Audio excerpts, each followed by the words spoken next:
I wonder how many people are out there. And this time there might be people that actually know me.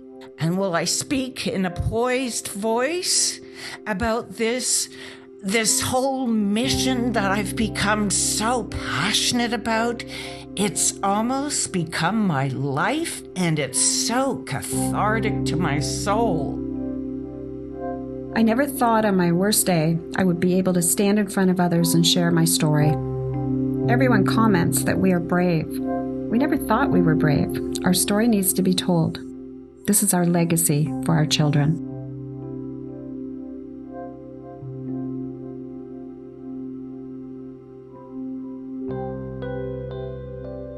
After Jen died in 1994, I told my husband that our lives were over.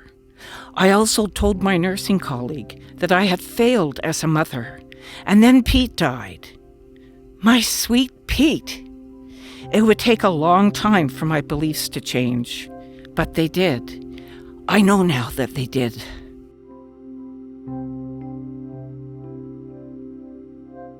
Oh, Pete, I have imagined my arms wrapped around you protectively in your darkest moments, your psychotic moments, and your blackest moments, and saving you. And Jen, I would save you too. What I would do to have you back, I would cherish every moment. I remember being anxious for the suicide bereavement group to start. I was so desperate to meet other people in the same place as me.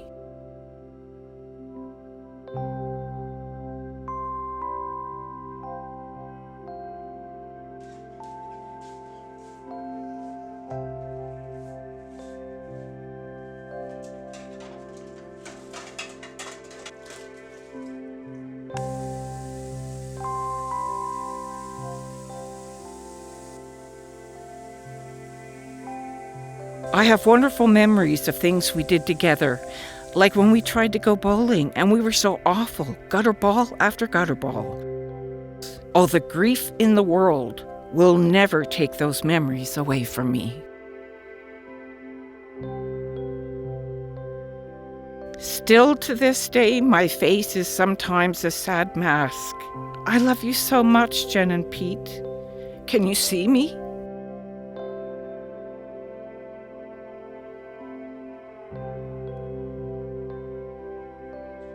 When I sit in my office, I sometimes remember how this was the room I sat in when I found out Chris had died, and how he died. Chris was doing so well. I was shocked to hear he had taken his own life. I hear people talking in the hallways. They're talking about their weekends and family events. I am so happy for them, but sad for myself. It catches me off guard when people ask me how many children I have. I answer differently depending on the situation. I don't want to make people feel uncomfortable when I tell them I have 2 children, a beautiful daughter, and a son I lost at 21. Grief is a full-time job.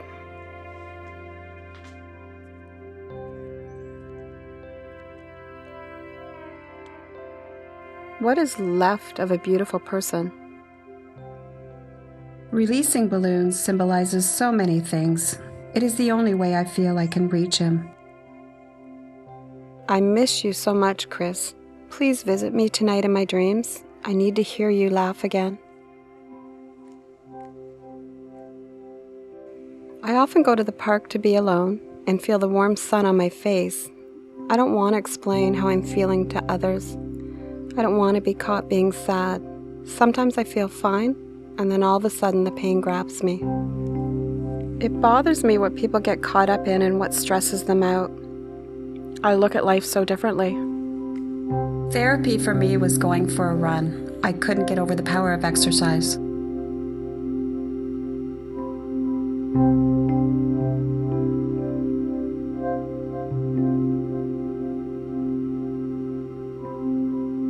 The best person who can understand the pain of a bereaved parent is one who has been through the same trenches.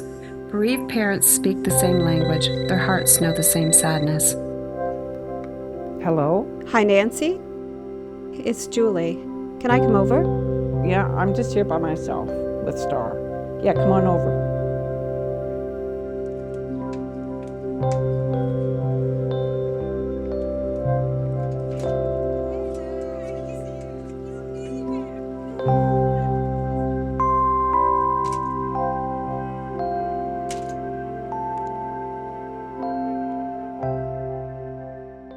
You know, Nancy, it's been 3 years since our boys died.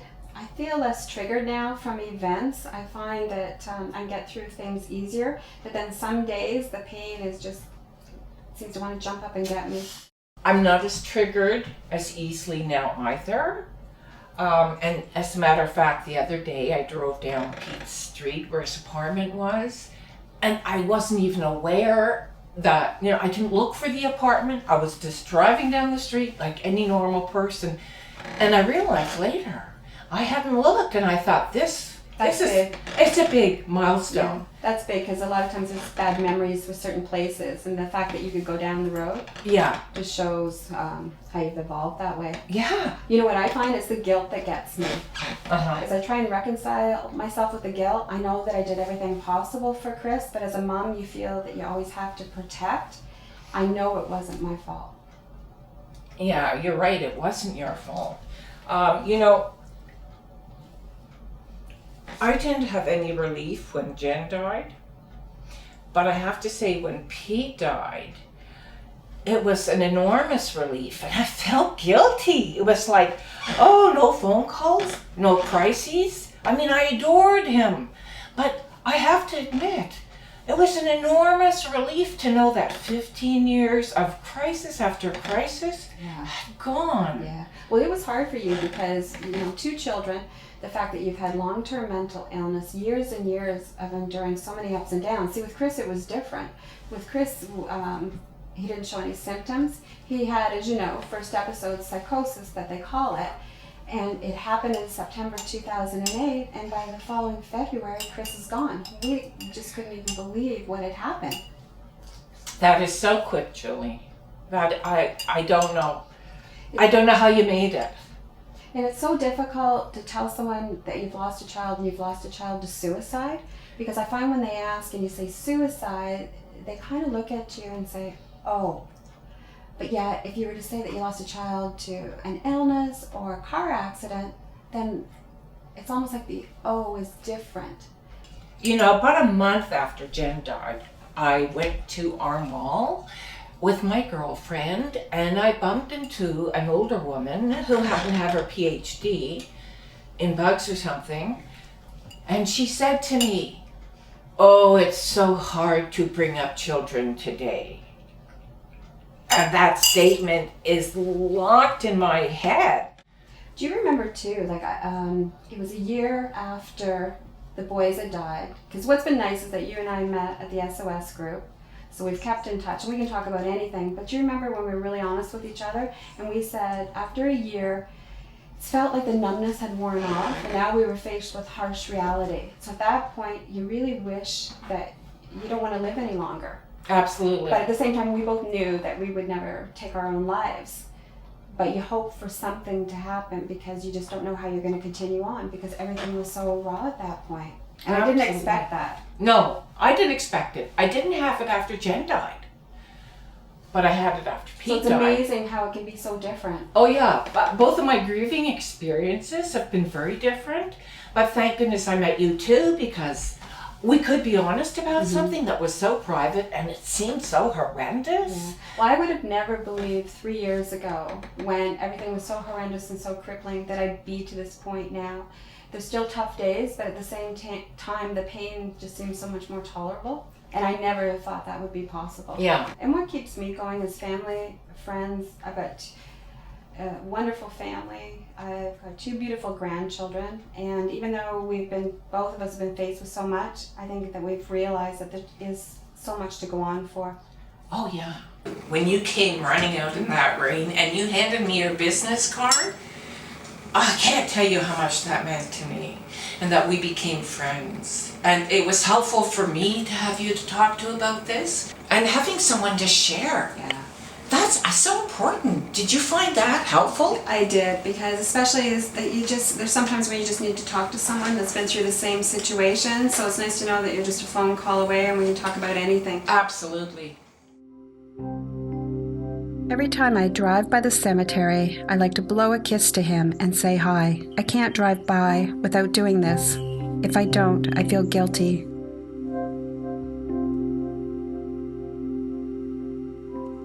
Every few years when I smell Pete's hat, I can still get a whiff of him, and it's a real gift to me.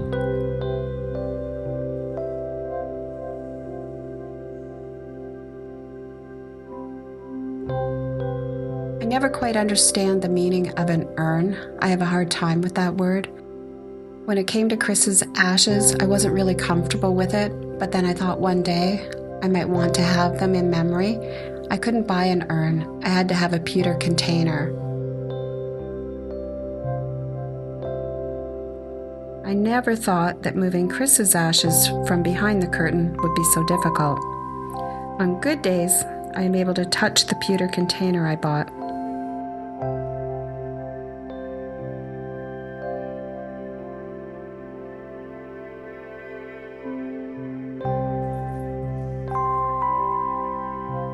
I know I should take my dog Star for a walk every day, but it's so hard at times to push myself out the door, and it's easier just to stay hidden in my home.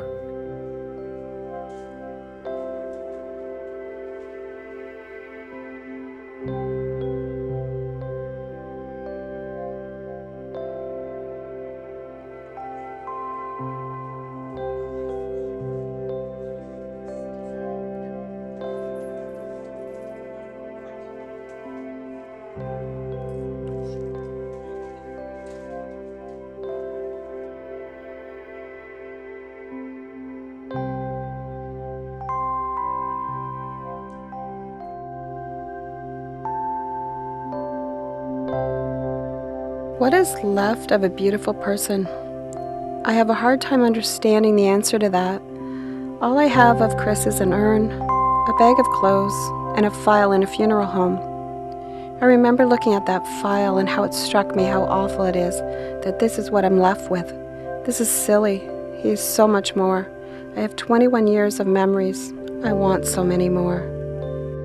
I am surprised that I have more good days than bad days. I smile often when I think of you. I love you and I miss you. You continue to be my guiding light and inspiration. After Jen died, I told my husband that our lives were over. It would take a long time for my beliefs to change. And when they did, I noticed my number of good days slowly increasing. I could live again and still be able to grieve. I have imagined my arms wrapped protectively around my children in their darkest moments and saving them. Maybe they're actually wrapping their arms around me. It's a nice thought, at least. I still feel guilty at times for admitting life gets easier, but it does, and it's okay.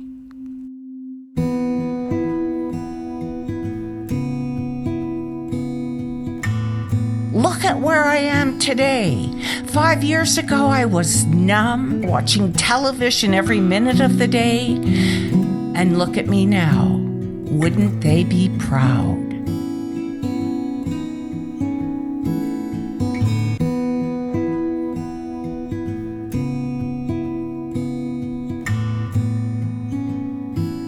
I have endured the loss of a loved one to suicide, and now I know there will be a brighter day. The pain will become more tolerable. You will smile when you remember your loved one, and I promise you, you will laugh again. Walk through the rain, I called out your name, wished on every star to go back again. Alone in this silence, I start to breathe again.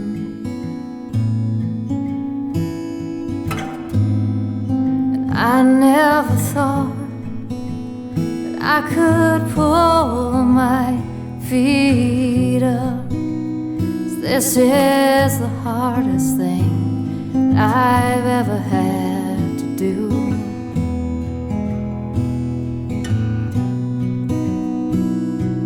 Life gets rough.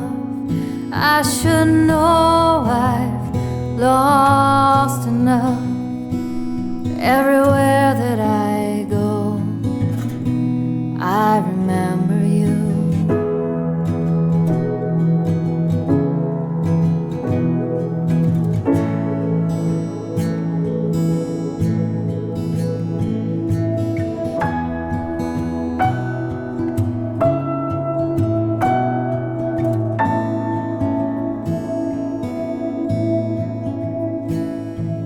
Finding the patience for all this heartbreak. I'm standing in the darkness, finding words to explain why it aches when it aches. It don't go away.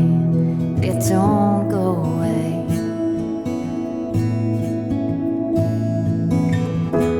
Walk through all these empty streets. Every step that I take holds your memory. If I could write you a letter, something short and sweet, and set it free.